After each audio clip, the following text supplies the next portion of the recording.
jamais poderia julgar o Bolsonaro porque ele é um inimigo do Bolsonaro. O outro, Cristiano Zanin. Pô, foi advogado do Lula até ontem.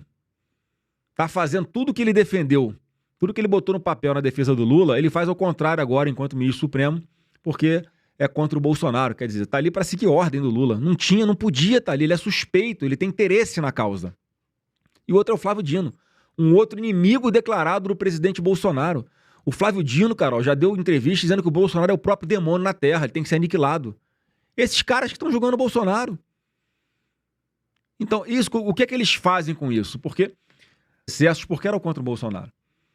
E agora que já enterraram o Bolsonaro vivo, já há os editoriais dos grandes veículos de comunicação dizendo, olha, resolvido esse problema, né, da instabilidade democrática, né, em outras palavras, agora que já acabamos com o Bolsonaro, o Supremo tem que voltar à normalidade, tem que voltar a cumprir a lei, não pode mais agir com tantos excessos.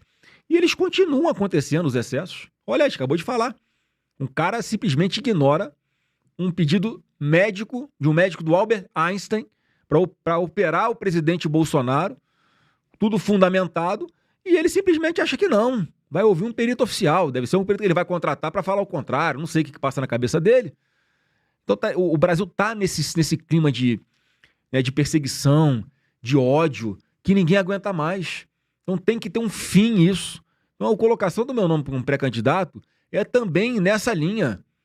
Eu quero ser um pacificador, eu quero olhar para frente, eu acredito que a política consegue resolver essa situação das instituições voltarem a funcionar dentro das suas atribuições. Porque hoje o debate está interditado. A gente não tem uma dificuldade de votar o projeto de lei da anistia na Câmara dos Deputados, porque o relator ele é um cliente do Alexandre de Moraes. O deputado Paulinho da Força tem problema no Supremo. Então, antes de tomar a decisão, antes de fazer um relatório sobre o projeto de lei da anistia, ele fica ligando para Alexandre de Moraes para saber se pode ou não pode acatar uma emenda, se pode ou não pode mudar. Que troço é esse? Acabou a independência dos poderes no nosso Brasil, acabou a democracia. Um juiz dando ordem a um deputado o que ele pode votar ou não pode, até onde pode ir o processo legislativo ou não, quando que pode pautar ou quando que não pode. Isso é uma vergonha. E é tanto medo do Alexandre de Moraes que está acontecendo dessa forma. Passou na Câmara, o texto que o Alexandre de Moraes escreveu e é o texto que ele permite que a Câmara avalie.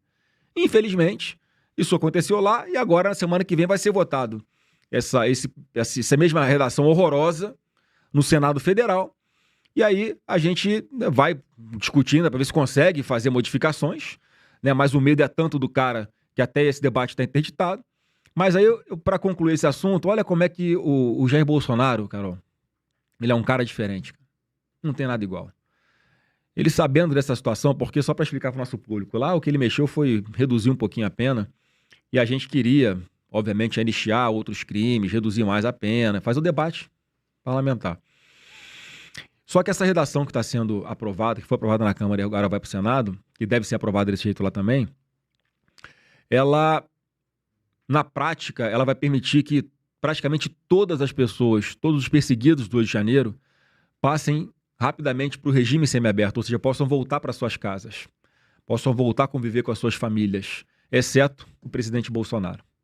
E ele falou para mim, Flávio, pode aprovar desse jeito que eu vou aqui pagar o preço, porque para mim, eu encaro isso aqui, eu resolvo, mas o que mais me dói o coração é saber que essas pessoas inocentes estão sendo perseguidas e não estão podendo conviver em suas casas, tem muito pai sem ver o filho, tem muita mãe sem ver, né, os seus irmãos, sem ver seus pais, pessoas trabalhadoras que nunca tiveram uma vírgula de nada com relação à delegacia, a ter cometido algum erro, e estão nessa situação por causa da perseguição de uma pessoa. Então, eu quero pagar o preço, eu aguento mais aqui, lá na frente a gente vê como é que faz, pega isso aí agora e vamos continuar lutando pela anistia, porque pelo menos essas pessoas vão estar em casa, não vão estar sofrendo como eu estou sofrendo aqui. Para mim, já é mais uma força que eu vou ter para resistir aqui dentro.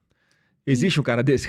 Não, realmente, né? Ele tá preocupado resolver o problema dos outros também, né? Não só Como sempre, essa sabia? questão. Ele sempre colocando os outros na frente do interesse dele, colocando o país, o Brasil na frente dos interesses dele. Então, esse cara tem que ser, como sempre, estudado, porque eu sempre falei, ele é um escolhido de Deus, que não tem outra explicação para ele ser do jeito que ele é, para ter o coração do jeito que ele tem.